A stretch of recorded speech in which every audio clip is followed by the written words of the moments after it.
Are you ready to pass the CKA exam on your first attempt? Or will a simple networking misconfiguration cost you the certification? In this video, we will cover Certified Kubernetes Administrator CKA practice exam questions and answers, full CKA mock test. Prepare for the Certified Kubernetes Administrator CKA exam with this comprehensive practice test. In this video, we dive deep into 30 high-quality practice questions designed to mirror the actual Certified Kubernetes Administrator exam. We cover everything from storage and networking to troubleshooting and cluster maintenance. Make sure to grab a notepad, pause the video for each question, and test your knowledge before we reveal the answers. Which of the following components is responsible for maintaining the desired state of the cluster? By constantly monitoring the current state? Option A, Kube AppServer. Option B, Kube Controller Manager. Option C, Kube Scheduler. Option D, etcd.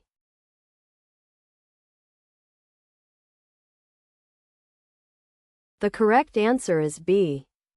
The Kube Controller Manager is a daemon that embeds the core control loops shipped with Kubernetes. In Kubernetes, a controller is a control loop that watches the shared state of the cluster through the AppServer and makes changes attempting to move the current state towards the desired state. Examples include the replication controller, endpoints controller, and namespace controller. You need to ensure that a specific pod only runs on nodes with high-performance SSDs. Which field in the pod specification should you use to achieve this using a simple key-value pair? Option A, Node Selector. Option B, Affinity. Option C, Tolerations. Option D, Taints.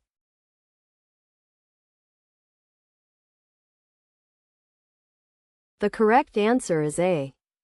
Node Selector is the simplest recommended form of node selection constraint. It is a field in the pod spec that specifies a map of key-value pairs.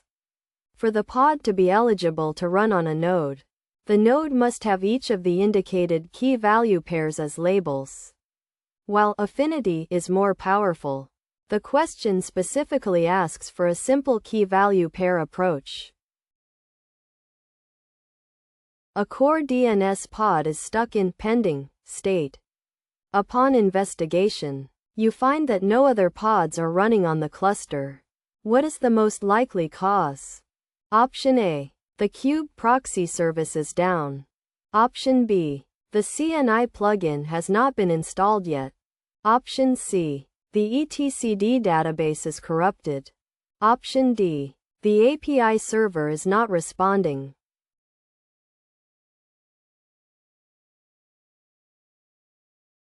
The correct answer is B. In a fresh Kubernetes installation, like those set up via KubeDM, the core DNS pods will remain in a pending state until a container network interface CNI plugin, like Flannel, Calico, or Cilium, is installed. Without a CNI, the scheduler cannot assign a network interface to the pod, preventing it from starting. You attempt to view logs for a pod named Nginx app, but receive the error. Error from server. Forbidden. Single quote. What should you check first? Option A, the pod's liveness probe configuration. Option B, the kubelet status on the worker node. Option C, RBAC permissions for your user or service account. Option D, the container's stdout configuration.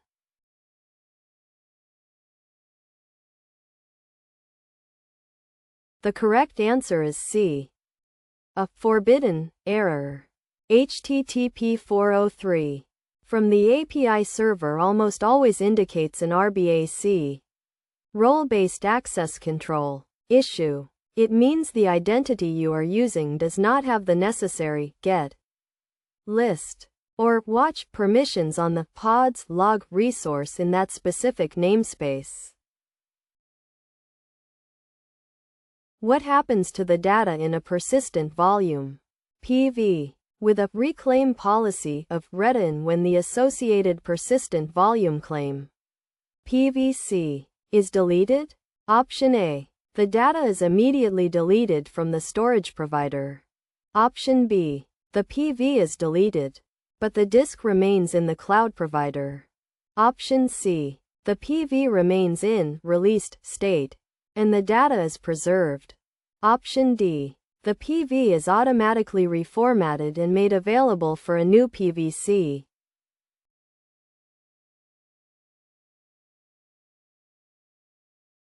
The correct answer is C. The retain reclaim policy allows for manual reclamation of the resource. When the persistent volume claim is deleted, the persistent volume still exists and the volume is considered released. However, it is not yet available for another claim because the previous claimant's data remains on the volume. An administrator must manually reclaim the volume. Which command is used to take a snapshot of the etcd database for backup purposes? Option A. etcdctl backup save. Option B. etcdctl snapshot save less than file path greater than. Option C. kubedm backup etcd. Option D. kubecl get etcd snapshot.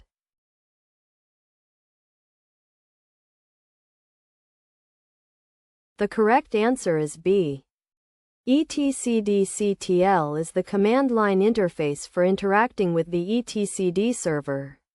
To take a backup, you use the snapshot save command.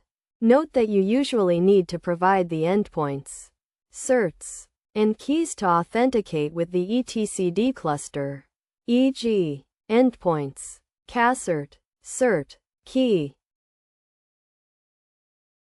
How do you roll back a deployment named WebApp to its previous revision? Option A. kubecl delete deployment WebApp and then kubecl apply f WebApp, YAML. Option B. kubecl rollout undo deployment WebApp. Option C. kubecl update deployment WebApp, rollback. Option D. kubecl set image deployment WebApp equals WebApp, v1.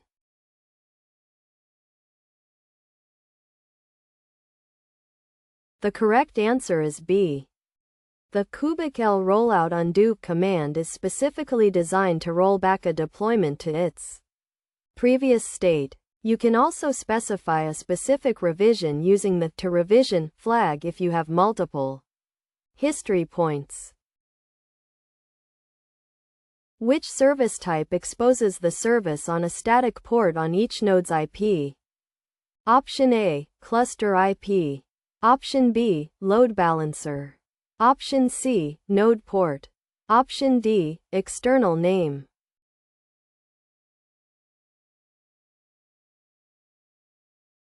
The correct answer is C. Node port exposes the service on each node's IP at a static port. The node port, a cluster IP service, to which the node port service routes, is automatically created. You'll be able to contact the node port service from outside the cluster by requesting less than node IP greater than, less than node port greater than. A worker node is showing a not ready status. You SSH into the node and find the kubelet service is stopped. After starting kubelet, it immediately fails. Where is the first place you should look for the error details? Option A. The API server logs on the control plane.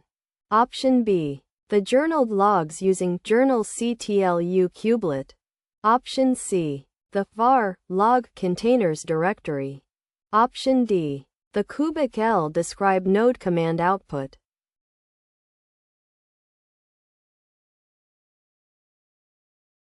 The correct answer is B. Since kubelet runs as a systemd service on the node, the most detailed information regarding why the service failed to start will be found in the system logs. Journal CTLU kubelet allows you to see the specific error messages generated during the service. Startup sequence. You are upgrading a cluster from version 1.28 to version 1.29 using KUBDM. Which component should be upgraded first on the control plane node? Option A, kubelet. Option B, kubectl. Option C, KUBDM. Option D, kube proxy.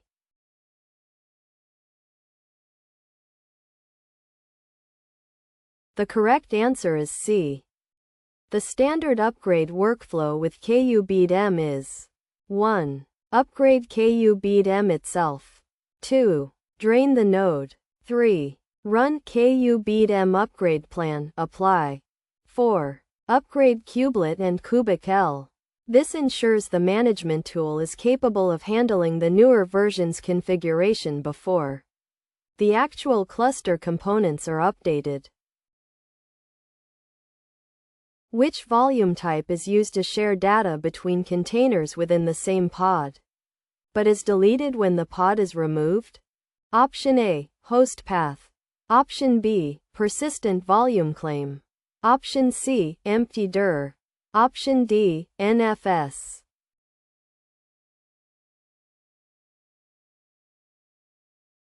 The correct answer is C. An empty dir volume is first created when a pod is assigned to a node, and exists as long as that pod is running on that node.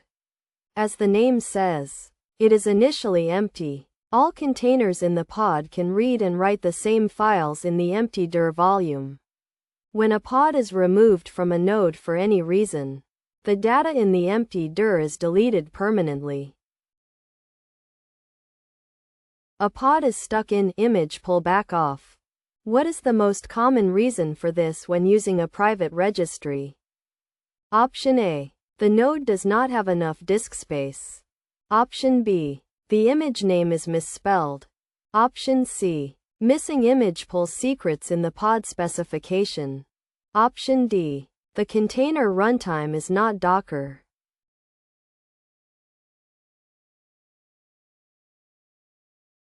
The correct answer is C. While a misspelled name also causes errors, image pull back off with a private registry is usually due to authentication failure. To pull from a private registry, Kubernetes needs credentials stored in a secret.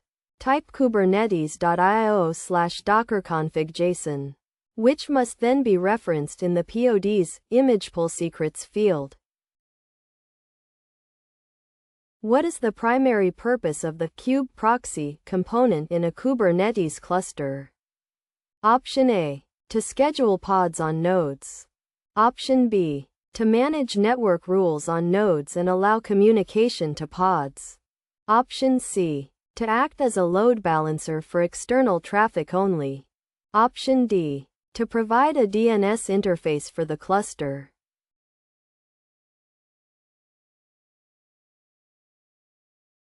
The correct answer is B. Kube proxy is a network proxy that runs on each node in your cluster.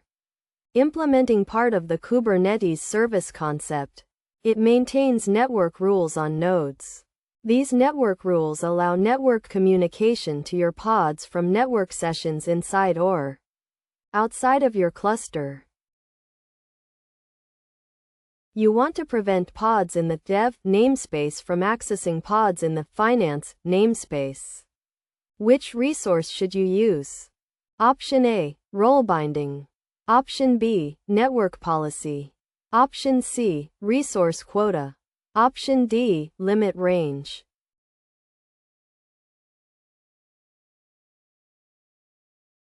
The correct answer is B.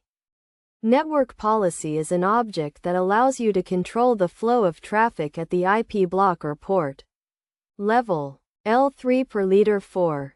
By default, pods are non-isolated. They accept traffic from any source.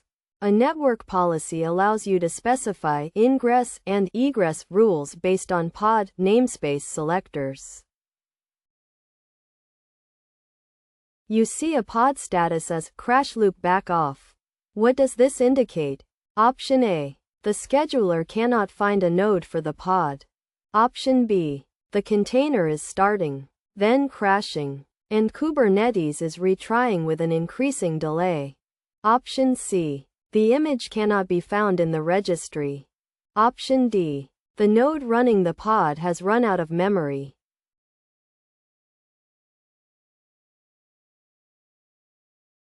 The correct answer is B. Crash loop back off means that the kubelet is trying to run the container, but the container process exits, crashes. Kubernetes then restarts it. Because it keeps crashing, Kubernetes applies a backoff delay before trying again to avoid overwhelming the system. What is the difference between a deployment and a stateful set? Option A. Deployments are only for Linux nodes. Option B. Stateful sets provide stable identifiers and ordered deployment scaling. Option C. Deployments do not support rolling updates. Option D. Stateful sets cannot use persistent volumes.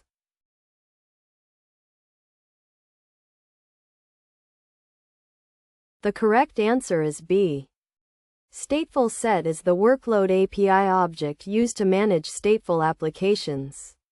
It manages the deployment and scaling of a set of pods, and provides guarantees about the ordering and uniqueness of these pods, e.g., POD0, POD1, POD2. Unlike a deployment, a stateful set maintains a sticky identity for each of their pods.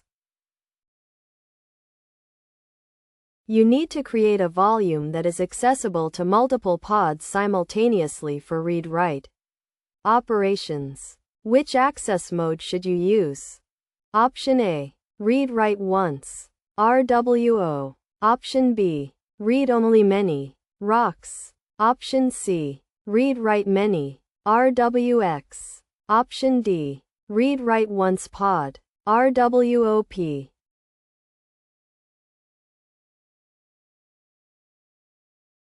The correct answer is C. Read-write many, RWX, allows the volume to be mounted as read-write by many nodes. This is essential for applications where multiple instances of a pod need to share and modify the same storage data, typically provided by NFS or similar network storage. What happens if the etcd cluster becomes unavailable? Option A. All existing pods are immediately terminated. Option B. New pods cannot be scheduled or created, but existing pods continue to run. Option C. The worker nodes will reboot automatically. Option D. The API server will promote a worker node to control plane.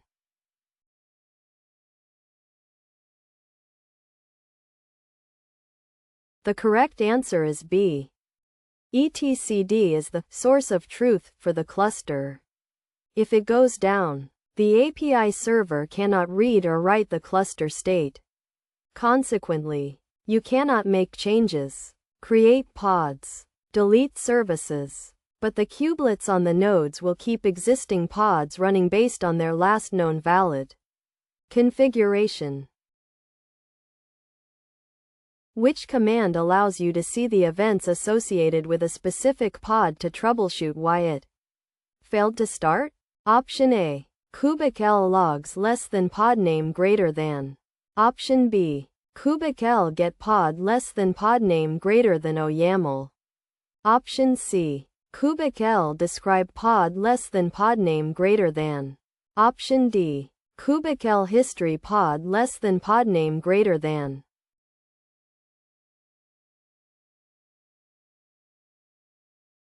The correct answer is C. The kubectl describe command provides a detailed summary of the resource, including its configuration, status, and, most importantly, the events section at the bottom. These events show things like scheduling success, image pull status, and container start, fail signals. What is a taint applied to?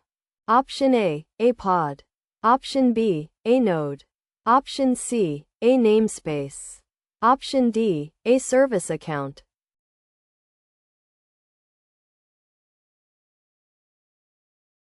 The correct answer is B. Taints are applied to nodes.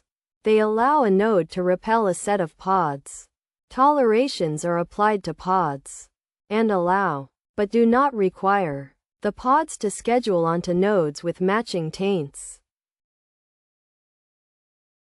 Which component in Kubernetes handles the resolution of service names to IP addresses? Option A, Kube AppServer. Option B, Core DNS. Option C, Kube Proxy. Option D, Ingress Controller.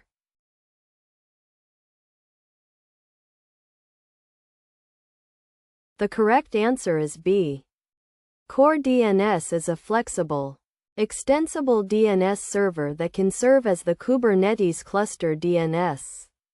It watches the Kubernetes API for new services and endpoints and creates DNS records for each, allowing pods to communicate with services using names instead of IP addresses. You need to drain a node for maintenance. Which command ensures that pods are evicted and the node is marked as unschedulable? Option A, kubectl delete node less than node name greater than. Option B, kubectl cordon less than node name greater than. Option C, kubectl drain less than node name greater than. Option D, kubectl stop node less than node name greater than.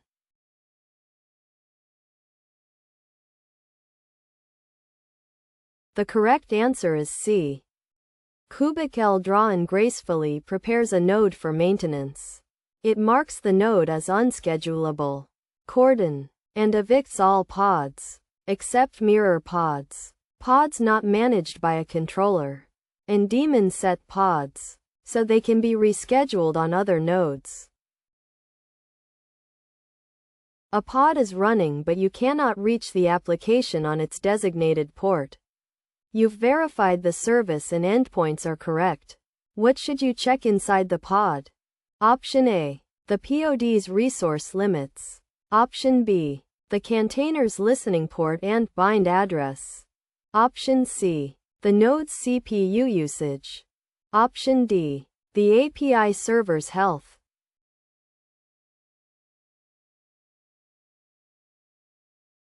The correct answer is B.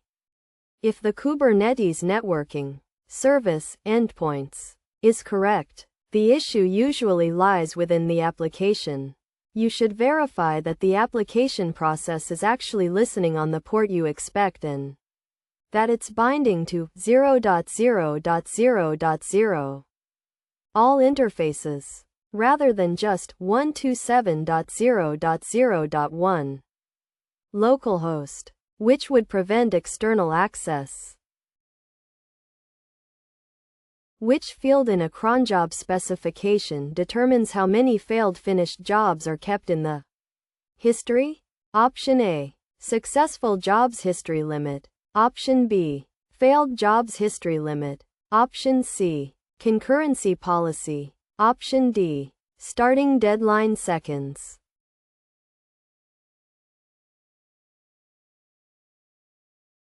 The correct answer is B.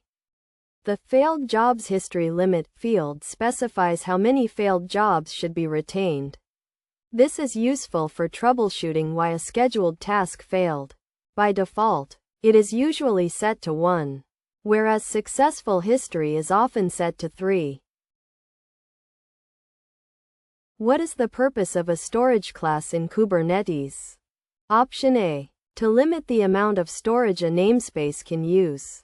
Option B, to allow dynamic provisioning of persistent volumes. Option C, to back up persistent volumes to the cloud. Option D, to encrypt data at rest on the node's local disk.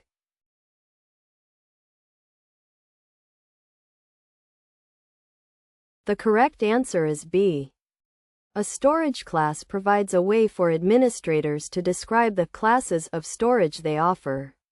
When a user requests storage via a PVC, they can specify a storage class. If a provisioner is configured for that class, it will automatically create the persistent volume PV, so the admin doesn't have to manually pre-provision disks.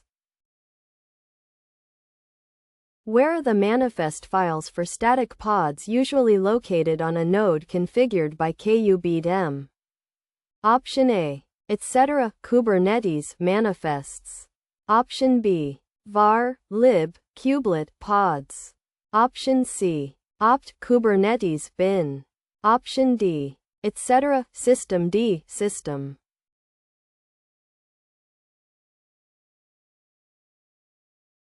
The correct answer is A. Kubelet watches the directory specified by its config file, usually, etc. Kubernetes manifests. For static pod manifests, any YAML file placed there will be automatically started by the kubelet as a pod. This is how the API server, controller manager, and scheduler are typically run in a KUBDM created cluster. How do you increase the number of replicas for a deployment named MyAppy from 2 to 5? Option A, kubectl edit deployment MyAppy replicas equals 5. Option B, kubectl scale deployment MyAppy replicas equals 5. Option C, kubectl update deployment MyAppy R5. Option D, kubectl autoscale deployment MyAppy max equals 5.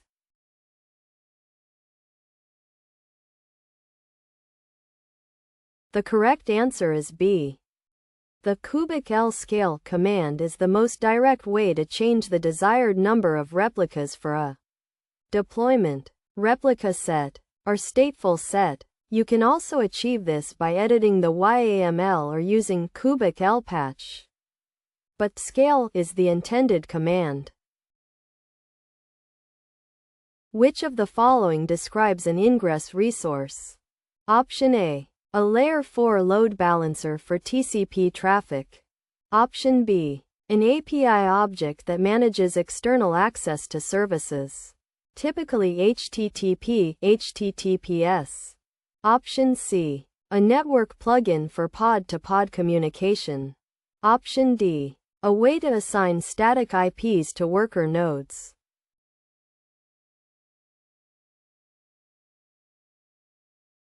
The correct answer is B. Ingress exposes HTTP and HTTPS routes from outside the cluster to services within the cluster. Traffic routing is controlled by rules defined on the ingress resource. An ingress controller, like Nginx, is usually required to satisfy the ingress. A user reports they cannot execute kubectl commands. They receive an unauthorized error. Which file should you check first on the user's machine? Option A, /etc/kubernetes/admin.conf. Option B, ~kube config. Option C, /var/lib/kubelet/config.yaml. Option D, etc. hosts.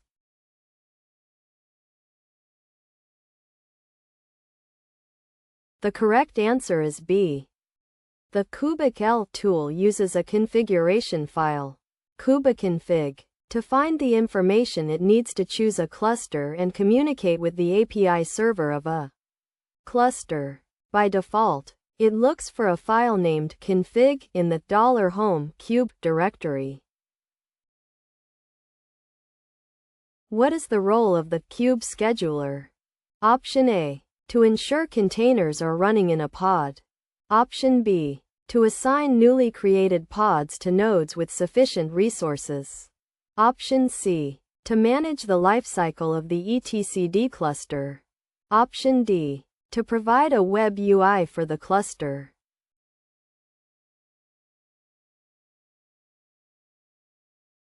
The correct answer is B.